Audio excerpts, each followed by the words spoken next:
Good morning, guys. It's Dan with Adventure Today. Hope you're doing great. Today I've got a little bit of a different video for you. Can you read this? Ford, you can do better than this. And this is a list of items that I'm going to talk about today. I'm going to talk about the headlights on my 2017 Super Duty, the sync system, maps, wipers, cheap plastic, a bad radio, and an engine block heater. So, you know, I've been a Ford fan my whole life. In fact, I remember when I was about 4 years old, the first time my dad let me do anything in the driver's seat of his car, he let me push the gas pedal. This was probably on about a 1970 Ford LTD, and I just lit up the back tires. I didn't know how hard it took to push down the gas pedal and just lit them up, and I was like, man, I love Fords. And I remember that day like it happened yesterday. And but oh my gosh, since then we've owned so many Fords. My dad owned a whole bunch of cars, trucks for work, delivery vans, pickup trucks. My first car that I owned was a Merkur XR4 Ti. That car was terrible. Super unreliable. I would get off the highway at night driving 60, 70 miles per hour, open up the hood, and the turbocharger was glowing red because it wasn't cooled by coolant. It was only cooled by oil. This is like 1985. And I loved the way that car drove, but boy, it sure was unreliable. But I went from there. I bought an Escort GT. Then I purchased a Ford Explorer. I purchased a Ford Expedition. I've owned a Flex. I bought another Expedition, which is sitting right over here. But prior to purchasing that, I bought this. My very first pickup truck I've ever owned, and I have had so much trouble with this vehicle, which I'm going to put in another video. I like it. I like the way it looks. I think Ford can do better to support me in the challenging position that I've been in owning this vehicle for the first 45,000 miles. But let's go to this this video first. That video about all my problems is coming up, but I wanted to start here with some of the things that were just a little bit disappointing to me. So what I'm gonna do is I'm gonna flip the camera around, start talking about this. Just give me a quick second, I'll be right back. Thanks a lot. Okay guys, I'm back. Thanks again for being here. All right, it is the 4th of July, and I know this isn't a very Ford patriotic video that I'm making, but I just have to be completely honest with my experience. So, you know, when this body style came out and this redesign in 2017, I looked at these headlights and thought, wow, look at that. Now, my previous car had LED headlights from the factory that were pretty incredible. But when I saw this, I thought, oh my gosh, I don't need Ford LEDs. Spend that extra $1,000 on that. I'm good to go with these halogen units because there's two of them on each side of the truck. I mean, it's awesome, right? I mean, they're beautiful looking, but I can't tell you how horrible the light is that comes out of this. It's almost unsafe. And I think, and to some degree, pretty negligent of Ford to put these kind of headlights on there. Now, if you've ever driven HID headlights or LED headlights, and then you come over to these, you will know exactly what I'm talking about. If you've never driven those kind of vehicles, then you might not really understand. But these throw out a terrible yellow light that at highway speeds barely makes it down the highway far enough to see what you could potentially be running into: deer, people, obstructions in the road, you know, all kinds of different things. So one of the very first things I did after buying this truck within about 3 weeks, and back in 2017, there were good options for aftermarket LEDs, but there weren't a lot of options. And I went with Headlight Revolution. They're a little bit more on the expensive side, but they have been awesome. I don't get paid by them, but boy, I'm sure I've told a lot of people about Headlight Revolution bulbs. They're fantastic. I even put them down in the fog lights. And now I can see down the road. This is the way they should have come from the factory. I don't know why Ford spent all this money designing this big, probably expensive, very expensive headlight system that they put on here, but they could have just put in some HIDs for a little bit more cost and made everybody safer and probably happier. So anyway, let's jump next to the sync system. So I'm going to hop in the truck here. I apologize. I didn't, clean my vehicle out or anything. In fact, while that's booting up, let's go to another one of the issues that I have, and that is doing this kind of on the fly, and that's with the cheap plastic. So you know, what is this thing right here? Well, this is the drain valve for, get it out of the bag. Sorry. Wasn't planning on pulling this out, but I thought this might explain it better.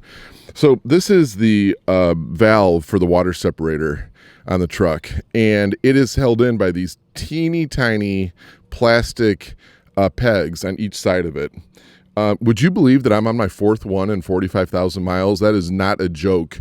And I haven't been the only person that's broken these. The dealership has broken them too. So, you know, when I, like a lot of things from the factory, when things get attached, they get attached a little bit too tight or misaligned. And if you ever changed an oil filter yourself after coming from the factory, especially on a Ford, man, those things are on tight. You got to really crank them off. Well, maybe the same thing goes with this. Maybe it was misaligned a little bit from the factory, but when I took the first one off, sure enough, it broke. Truck is stranded in the driveway. I'm just trying to do a little maintenance on my truck, taking care of it.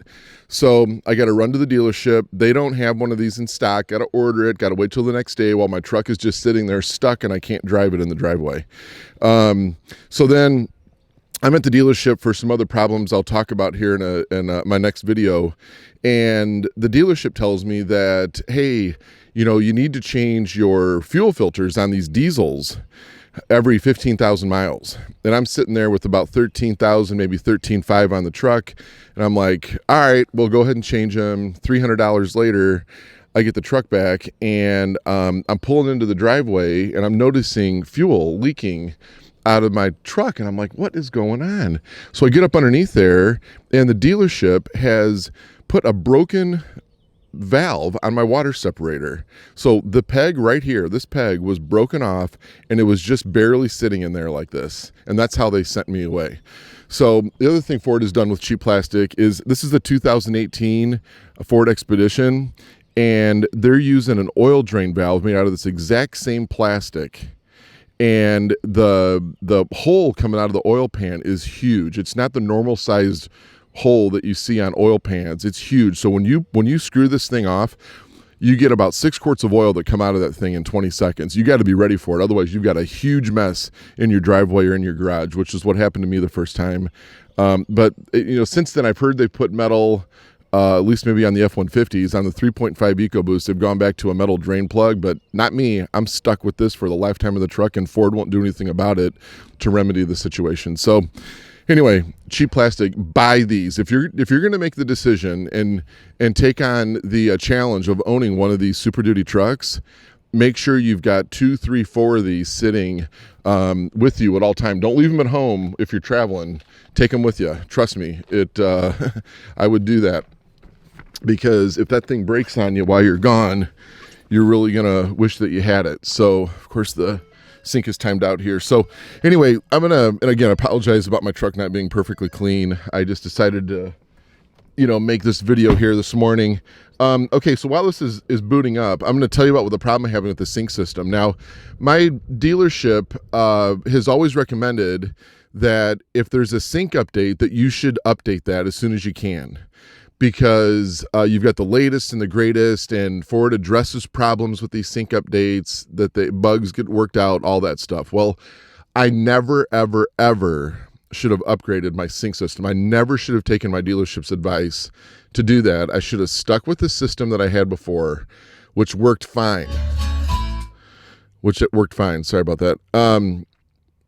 So what I'm going to show you here is we're going to talk about the map problem first. So I'm going to click on About Sync, and what you see here is my map version. It says navigation map version NA 115. Do you know what 115 means? Does anybody know? Does anybody want to guess? That's January 2015. The maps on these Ford vehicles have not been updated since January of 2015. You know, my last vehicle was an Audi, and I used it for work. I didn't have that big travel trailer there, and I just wanted something that was comfortable on the road. It was a great vehicle, but it had Google Maps, and so when it was a live feed from Google, and anytime there were changes to roads, construction, anything like that, it was already on my navigation system in a Google Earth format. It was incredible. I've owned other vehicles that have your traditional map system, that looks like this, and they update their maps every year. But why can't Ford update their maps more than, at a minimum, once every 4.5 years? I have got no idea.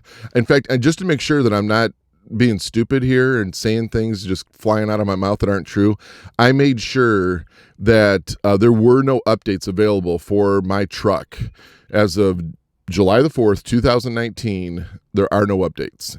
And so it's just terrible. Now upgrading to my software version 3.0, which you can see on here, was a huge mistake, because the other problem I'm having with the sync system, and this has been going on since December of 2018, so well over 6 months, is that if I'm listening to Bluetooth or to satellite radio, and let's say I go into the gas station to buy a coffee, or I stop at the gas station to fill up with fuel, and then when I come and turn the truck back on, the radio is no longer tuned to Bluetooth or satellite. It reverts back to some random FM station, which you can see here. I did it since last night. 103. I never listened to this station. It's probably a good station.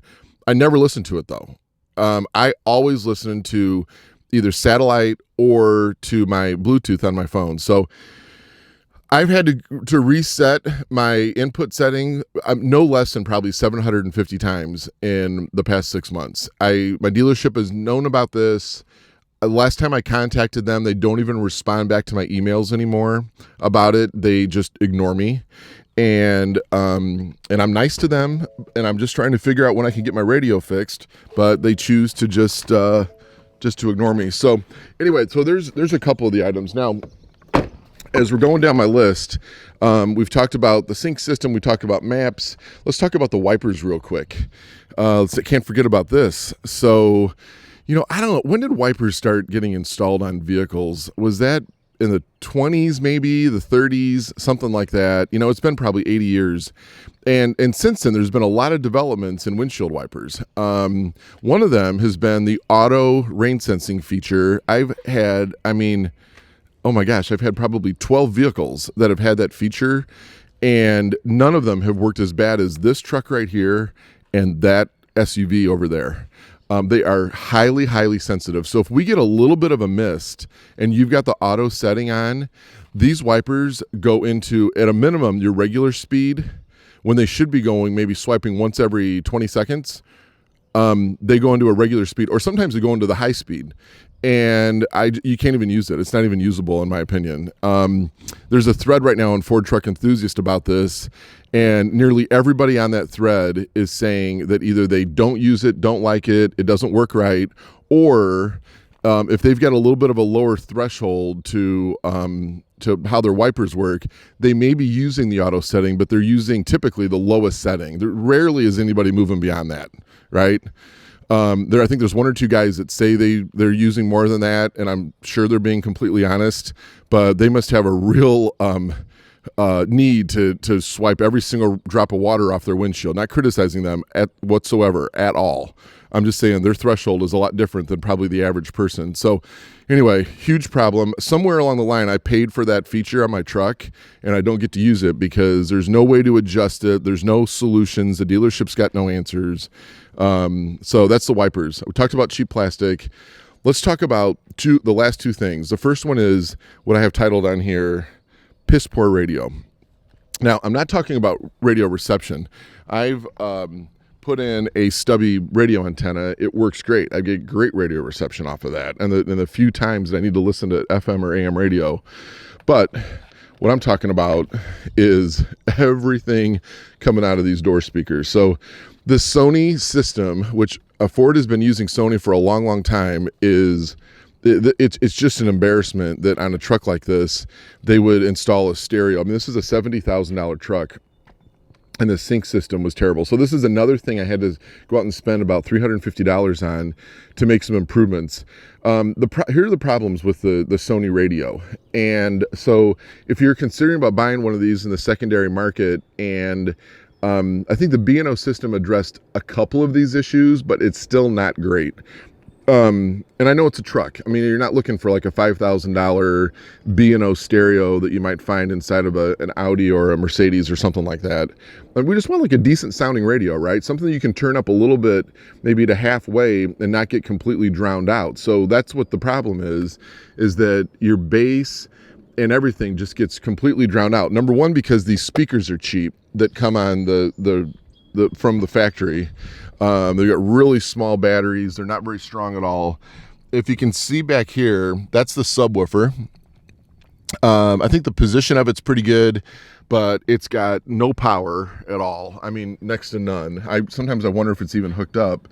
But the amplifier and the way they've tuned the crossover is terrible. So, I mean, Ford really could have done a better job with that, and that's where the problem is. So what I did is I just upgraded each of my 4 speakers. I've got a video I'll link to the end of this one on that. It was a really good upgrade, about $350.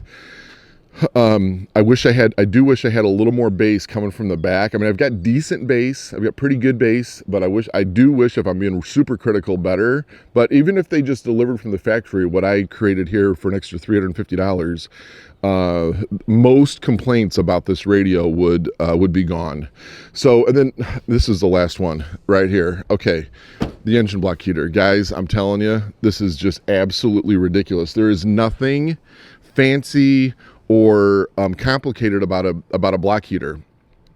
It's just a metal rod going into the coolant to heat the coolant so that on cold mornings your vehicle starts a little bit quicker. Well, let me go down this road with you real quick and tell you my experience with my block heater on this truck.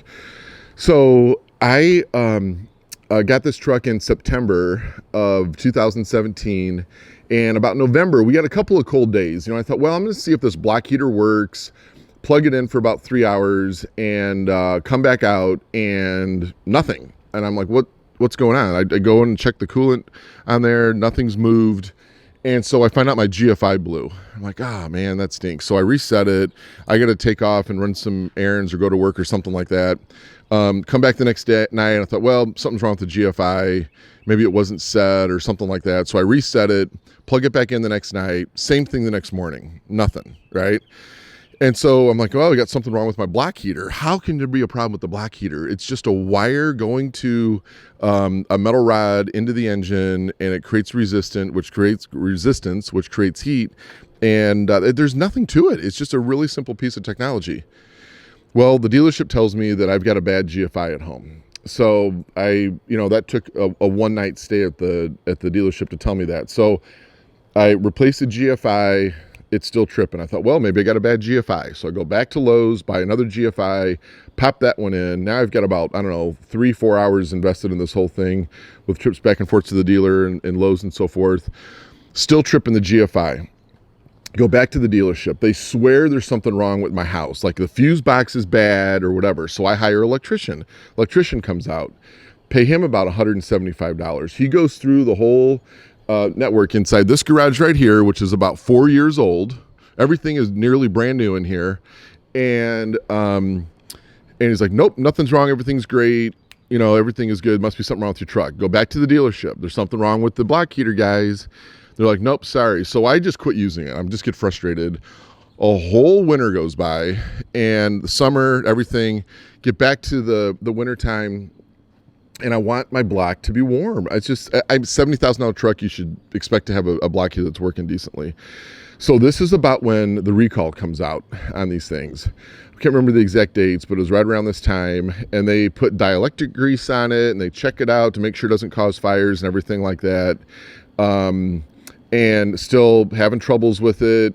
Now, for some reason, maybe something changed a little bit, but my GFI isn't tripping over quite as bad as it was. I got a good video on the block heater performance, so you can see that and see that it was working and so forth. And when it was working, it's working great. But I go back to the dealership for more problems about 2 months ago. And as I'm dropping the truck off for bad hubs, an overheating engine, a bad sync system, and there's one other, I can't remember what the other problem was. There was a fourth problem. The service writer informs me that they are going to cut my cord on my block heater as a safety recall. And so they obviously didn't cut the cord, but what they did is they cut the prongs. So the prongs have been snipped off. They put some sort of like gunk, rubber, silicone or something down on the bottom of this. I don't know what that's supposed to do, but anyway, that's what they did. And so now I've got no block heater with no end in sight. I contact my dealership and say, hey guys, can I just get an update of when we can get the block heater working again? I know it's July, I know it's June, but I don't want this to keep going on. I'd just like to get it fixed and addressed. And they're like, well, sorry, there's no fix in sight. Ford's not sure what they're gonna do about it. And how about the sync system? Well, there's nothing on that. We keep calling them every 2 weeks to find out if there's going to be a fix, but that's been going on since January, and so it's just been a mess. So I'm frustrated with this truck with all these issues. I mean, you expect quality headlights, you expect wipers that work. You don't want cheap plastics on a truck that's going off-road and rumble and tumble and doing hard work, pulling things like this and so forth. They're supposed to be built to last, and I can't even get a block heater to work. So I'm just letting people know about this, that I'm yes, I've owned a lot of Fords. I've always liked Fords. Will I buy a Ford in the future? I don't know. I think, after all the problems I've had with this truck, me personally will definitely look at the competition. I mean, Ram has come out with some good, a good product finally, and GM has really stepped it up and become competitive. So, maybe a couple years ago there wasn't a whole lot of competition out there from Ford and a lot of the different towing stats and so forth. I know there's a huge amount of brand loyalty when it comes to trucks. So I'm not saying anything bad about any of these other brands, but everybody has definitely stepped up to where Ford is, and they've been closing the gap over a number of years, but they are there. And I think if Ford keeps producing vehicles like this and they're not taking care of their customers, there's going to be people like me that start jumping ship and saying, you know what, man, I have had so many problems. I've lost so much productivity, enjoyment out of this truck. I'm going to go try something else. So anyway, I just wanted to share that with you. Be on the lookout for another video coming out in the next maybe week or so about my service issues and ongoing problems I've had with the truck, from the wiring harness to overheating issues, the door locks and everything else. So that one is coming. Anyway, thanks guys for being here today. I appreciate it. Be sure to subscribe. Sorry for the length of this video, but I wanted to give everybody details. If you are in the market considering one of these as a new vehicle or as a used vehicle, these are things you need to consider. Weigh these items out very carefully and how much they may annoy you, what you want to put into the truck, and where your potential frustrations might lie. I can tell you that this is not a one-off situation. If you follow places like Ford Truck Enthusiast, you'll see that there's a lot of people having a lot of these same issues. I just may be one of the first ones that's actually making a video on it. So anyway, that's it. Hope you guys have a good day. Happy 4th of July to you, and we'll see you soon. Take care. Bye.